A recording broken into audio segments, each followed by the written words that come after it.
বুঝলে দিদি, আমাকে ডাক্তার দেখাচ্ছে, ঠিক আছে, কালকে ডাক্তারখানায় গেছে, ভালো খবর, সব মানছে।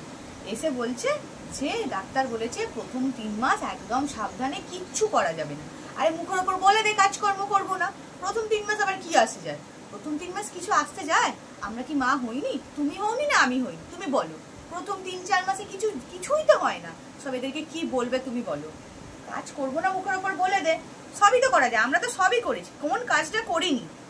প্রথম 3 মাসের আবার কিসের সাবধানতা?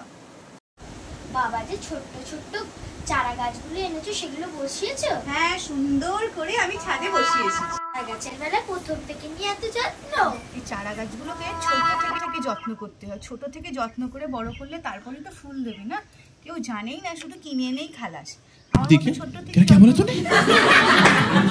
থেকে জল দিয়ে বড় করব, তারপর কি সুন্দর ফুল হবে চারা গাছগুলোতে। গাছের চারা যেমন ছোটবেলায় যত্ন করলে সুন্দর ফল দেয়, ফুল দেয়, তেমন একটা বাচ্চা বা যখন ফার্টিলাইজেশন হচ্ছে মায়ের উম্বের মধ্যে, সেই সময় থেকেই কিন্তু ভীষণ যত্নে রাখতে হয়। প্রথম 3 মাস তো আরও ভীষণ যত্নে, কারণ প্রথম 3 মাস অর্গানোজেনেসিস হচ্ছে। অর্গানোজেনেসিস মিনস বাচ্চার পুরো গঠন তৈরি হচ্ছে। তো একবার ভাবো তো, যদি প্রতিমা তৈরির যে কাঠামো, সেই কাঠামোটাই যদি ঠিকঠাক না হয়, তাহলে প্রতিমা কি দাঁড়িয়ে থাকবে? ঠিক তেমনই বাচ্চাকে প্রথম থেকে যত্নে রাখতে হবে।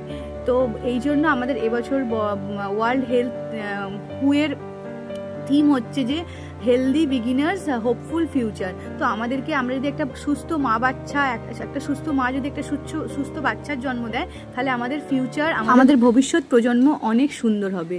তো সবাই যদি কোনো প্রেগনেন্ট মা থাকে, তাকে একদম প্রথম থেকে যত্ন করো, এবং একটা বাচ্চা যদি সুস্থ জন্ম নেয়, আমাদের ভবিষ্যৎ প্রজন্ম সুন্দর হবে, আমাদের একটা হেলদি বাচ্চা তৈরি হবে, আর হেলদি বাচ্চা একটা হেলদি পরিবেশ আমাদেরকে গিফট করবে, এবং চারিপাশটা সুন্দর হয়ে উঠবে। Thank you.